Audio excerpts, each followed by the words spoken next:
इस घर में सवाल पूछने की इजाजत नहीं है। दरवाजे पर खड़े होकर ससुर ने ठंडी आवाज में कहा। नेहा के कदम वहीं रुक गए। उसने पहली बार इस घर में डर महसूस किया। शादी को अभी सिर्फ 5 दिन हुए थे और उसे लग रहा था कि उसने कोई बहुत बड़ी गलती कर दी है, लेकिन असली सच तो अभी सामने आना बाकी था। नेहा एक पढ़ी लिखी समझदार लड़की थी। उसका परिवार साधारण था, लेकिन संस्कारों से भरा हुआ। जब उसकी शादी अभिषेक से तय हुई तो सब खुश थे। अभिषेक का परिवार शहर में बहुत इज्जतदार माना जाता था। लोग कहते थे बहुत शरीफ लोग हैं। बड़ा घर, अच्छा बिजनेस और सबसे बड़ी बात, कोई बुरी खबर कभी नहीं सुनी। नेहा को लगा उसे बहुत अच्छा ससुराल मिला है। शादी बहुत धूमधाम से हुई। पहले 2 दिन सब ठीक था। सास मीठी बातें करती थी, ससुर मुस्कुराकर आशीर्वाद देते थे। अभिषेक भी अच्छा व्यवहार करता था, लेकिन तीसरे दिन से सब बदलने लगा। घर में कुछ अजीब नियम थे। रात 9 बजे के बाद कमरे से बाहर नहीं निकलना, किसी भी अलमारी को बिना पूछे नहीं खोलना, फोन पर ज्यादा बात नहीं करना, और सबसे अजीब, घर के पिछले हिस्से में जाना मना था।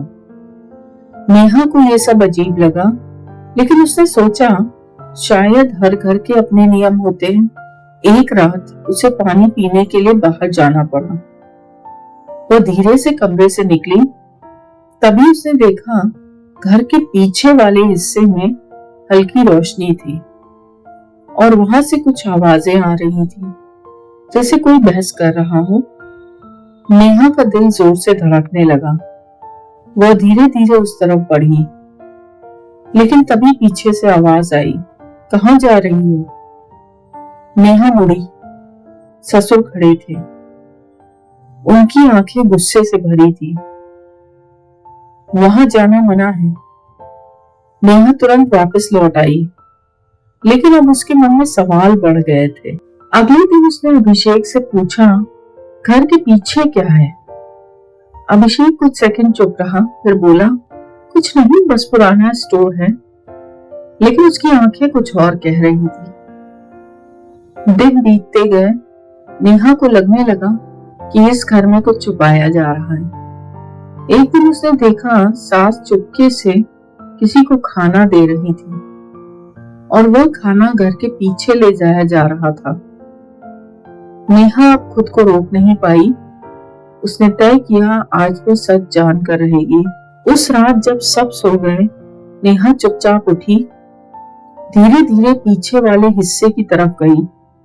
दरवाजा थोड़ा खुला था। उसने अंदर झांका और जो उसने देखा उससे उसके पैरों तले जमीन खिसक गई। अंदर एक बूढ़ी औरत बैठी थी, कमजोर, डरी हुई और बिल्कुल अकेली। नेहा अंदर गई। आप कौन हैं? बूढ़ी औरत ने डरते हुए कहा, मैं इस घर की पहली बहू हूं। नेहा सन्न रह गई। उस औरत का नाम था सावित्री। वह अभिषेक के बड़े भाई की पत्नी थी, लेकिन सबको बताया गया था कि वह सालों पहले घर छोड़कर चली गई। सच कुछ और था।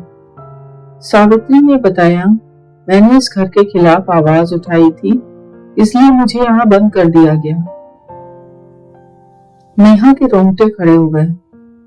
तभी पीछे से आवाज आई, तुम यहाँ क्या कर रही हो? अभिषेक खड़ा था। उसकी आंखों में गुस्सा था। नेहा डर गई। ये सब क्या है? अभिषेक चुप रहा, फिर बोला, कुछ बातें जानना तुम्हारे लिए जरूरी नहीं है। लेकिन इस बार नेहा नहीं रुकी। जरूरी है, क्योंकि मैं इस घर की बहू हूं, कैदी नहीं। घर में पहली बार किसी ने इतनी हिम्मत दिखाई थी। अगले दिन नेहा ने पुलिस में शिकायत कर दी। पूरा मामला खुल गया। सावित्री को आजाद किया गया और ससुराल का असली चेहरा सामने आ गया। अभिषेक भी टूट गया। उसने कहा, मैं डरता था इसलिए चुप रहा। नेहा ने कहा, चुप रहना भी गलत के साथ खड़े होने जैसा है। कुछ महीनों बाद नेहा ने नया जीवन शुरू किया। उसने उस घर को छोड़ दिया, लेकिन एक बात उसने सबको सिखा दी, शरीफ दिखने वाला हर चेहरा सच में शरीफ नहीं होता, और शायद सबसे खतरनाक सच वही होता है जो सबसे ज्यादा छुपाया जाता है। सच या झूठ, कमेंट करिए।